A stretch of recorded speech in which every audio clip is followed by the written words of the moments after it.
Hey guys, welcome back to the K-Cast. That was a short break. Now we have something to talk about.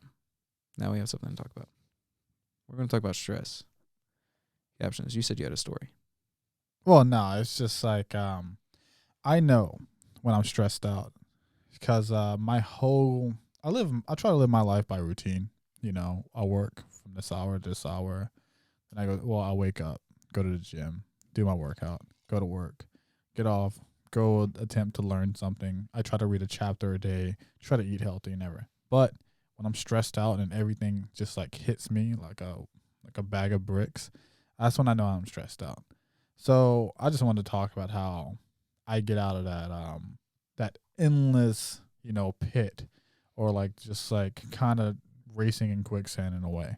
Where like what I like to do, I just like to sit down, really, really clear my mind. I try not to listen to any music, anything that can distract me, because some songs, it could actually trigger stress or like stressful events where like, if you're listening to some song that, hold on.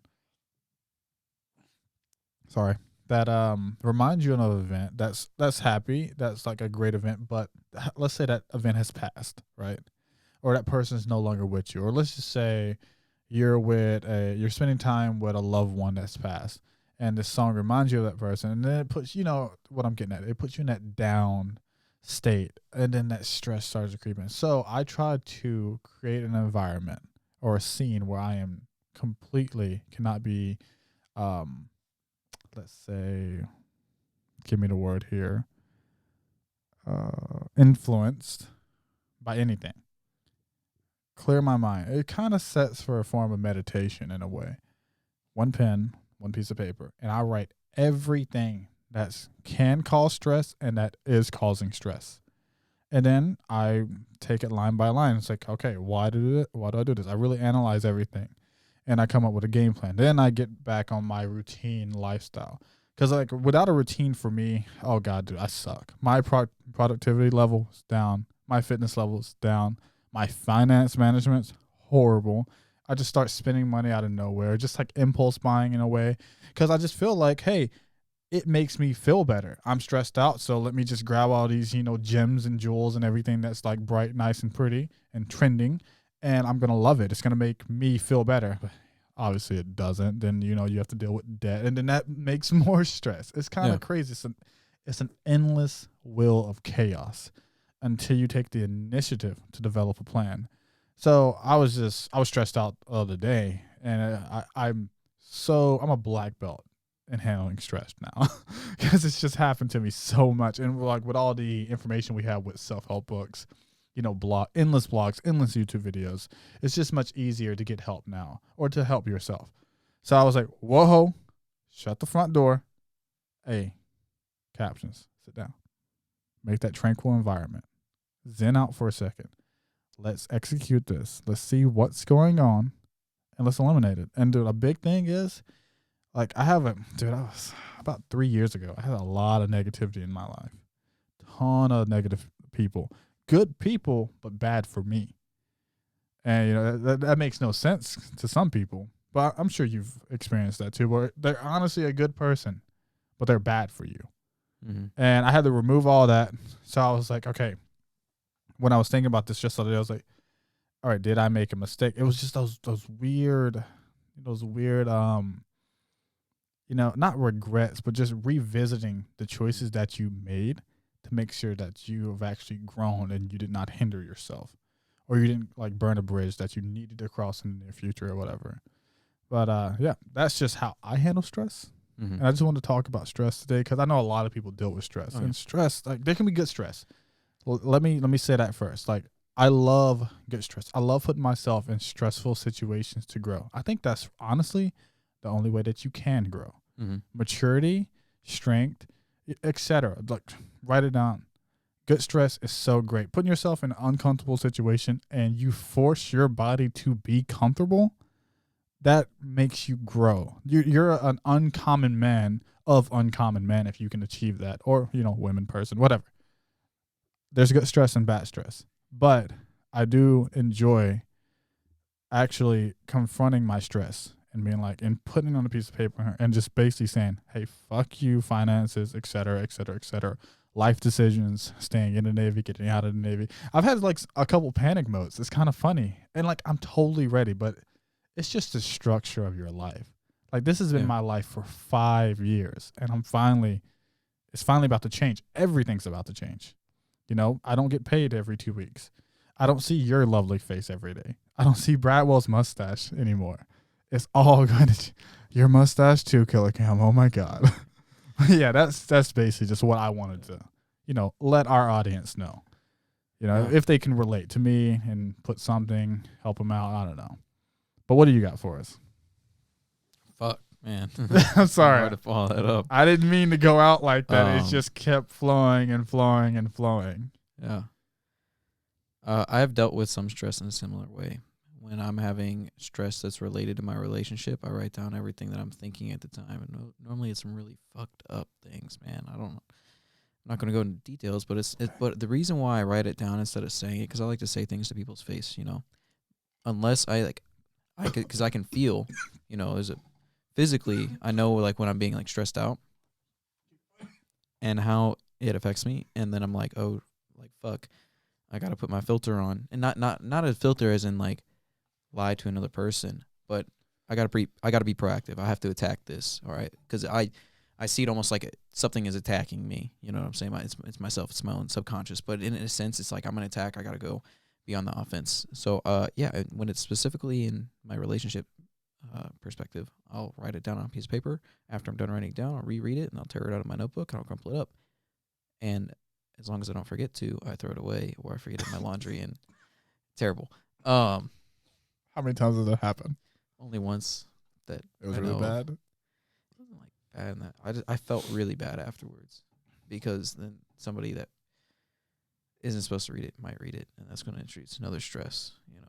When, like I said, it's a process, and the reason why I didn't say it to my significant other is because I knew right off the bat, just the way I was feeling, that it wasn't right. But how do I stop feeling this way? I do go with the writing down approach. That's a super mature way to take that. A lot of people will just like put it out there and just say it, and then I hate when they're like, "I'm sorry," when they abuse the "I'm sorry" term, and it becomes worthless. Yeah. Only say "I'm sorry" when you actually mean it. You don't overuse it. Like you don't say "I'm sorry" like 8 times in one day. Mm-hmm. That's what I was getting at. And yeah, like I said, I try and be. It's kind of about accountability and like knowing thyself.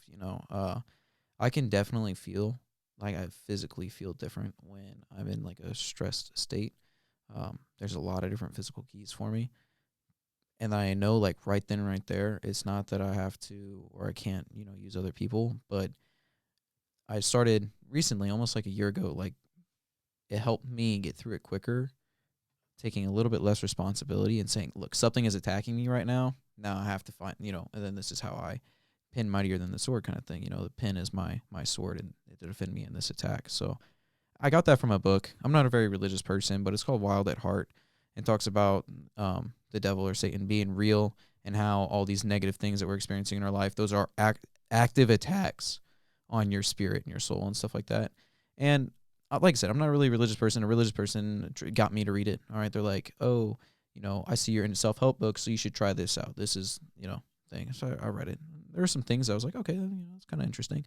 I don't necessarily think that I'm being actively attacked by the devil, but it does also kind of help me to take it in perspective it allows me to shift my mindset when I interpret how I'm feeling right now as an attack. So instead of just saying, well, this is how I am, so this is how it's going to be, I'm be like, something's fucked up. I'm going to fix it.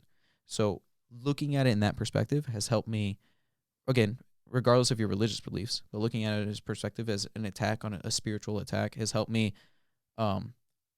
shift gears, shift mindsets, and then defend.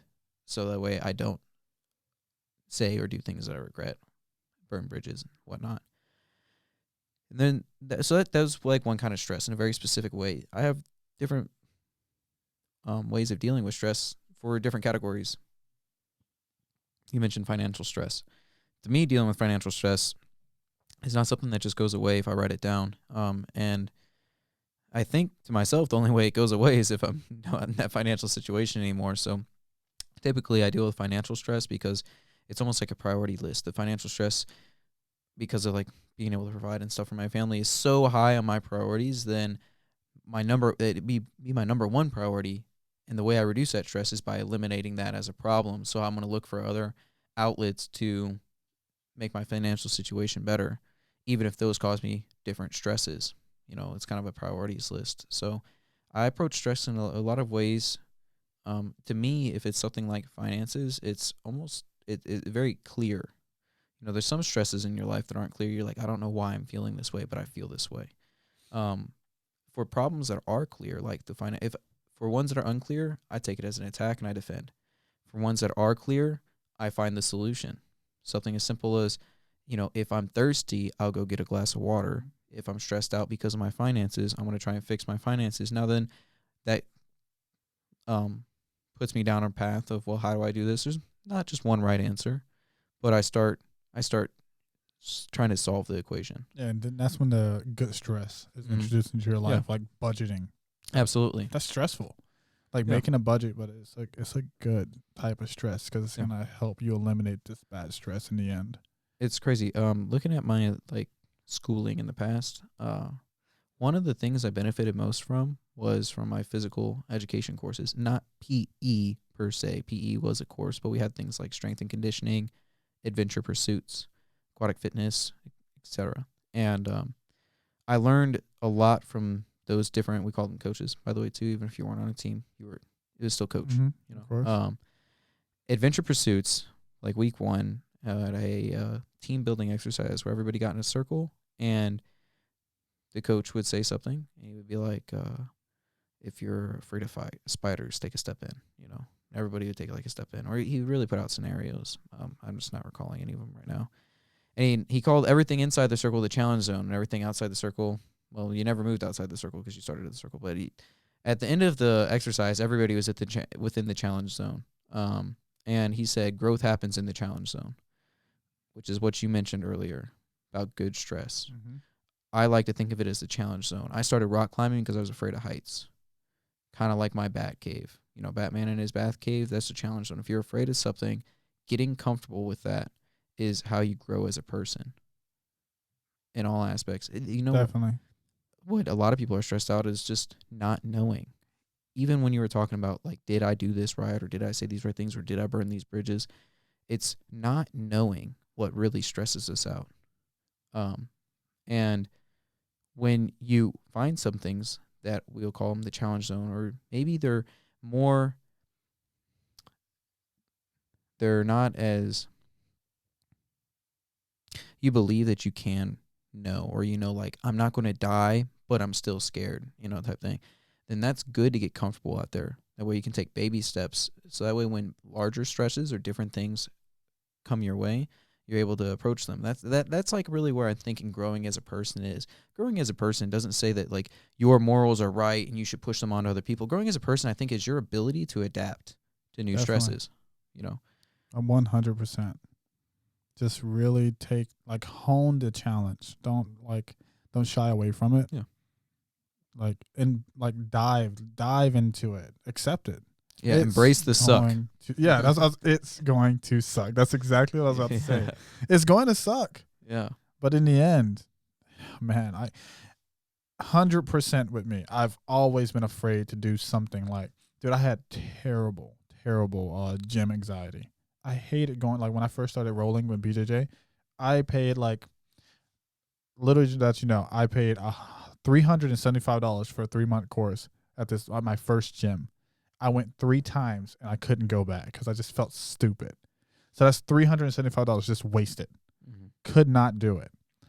Then I start going kind of paying for classes one by one in 10 Planet Jiu-Jitsu, where I fell in love with, and reps, putting myself in that uncomfortable position and making myself comfortable, forcing myself to grow. I love that place. And I wish I would have saved my $375 from another place. It sucked. Yeah, gym anxiety. That's a thing for me as well. And actually, that's a thing for a lot of people. That's why Planet Fitness is a thing.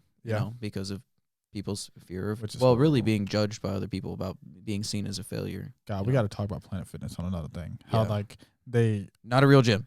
not a real gym. All right. They cater. They're trying to keep you down. Yeah. All right. Okay. Anyways. Anyways. No, I had gym anxiety too. Actually, I think. So I wasn't an athletic person growing up at all. I want to say. You told me you're a little chubby, right? Oh yeah, a little bit chubby. Yeah, I was. I mean, I played computer games. That was my hobby. I wore all black and played computer games. Like, wasn't in sports. Like, yeah.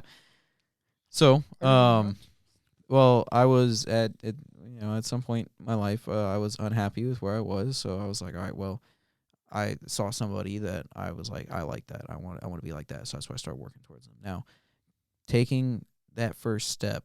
No, it's not something I did by myself. It was as simple as I went to a class. I signed up for strength and conditioning 1. And that's where I met like Coach Stahl, and his aura, his personality and whatnot, and also being in that environment, that classroom environment, which in that specific class you could not know anything, and that's okay because everybody didn't know anything. That got me over my gym anxiety for then the next few years, where I took that and just soared. I did exceptional on my own. It was something I maintained every single day too. Why I'm bringing that up is because coming out of boot camp, though, without that booster and having been away from it, I actually found myself not able to go to the gym again. And that's one of the huge things.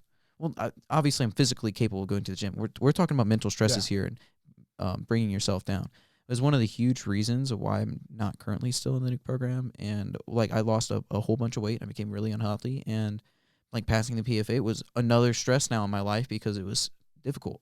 Whereas prior to that, I mean, man, I was doing great. Oh, I was super happy with myself. And just that time that I spent in boot camp reset my mental clock. I got that gym anxiety. I like how you state that one of your old stress came back. Mm-hmm. It's something that you always have to work towards. It's not like a pill that you take and it's instantly cured, or you found one situation or steps or progress steps to get you through this one stress, and you just stop and you're like, I'm done with it. No, it will creep back. Yeah, I think stress there's no cure for stress. There's only treatments. Yep. Adaptation. Yeah. That's it. Even sometimes, like when you're talking about your routine and stuff, a treatment might have worked for you in the past, but maybe you got used to it. Now you got to change your dose. Got to switch it up. Yeah. Stress. Pretty key. That what's that saying? Like, you are your own worst enemy or whatever. It's just like you are your own. Like you are your nemesis. And you just have to face yourself. And it's a 24/7 battle. But there's two people.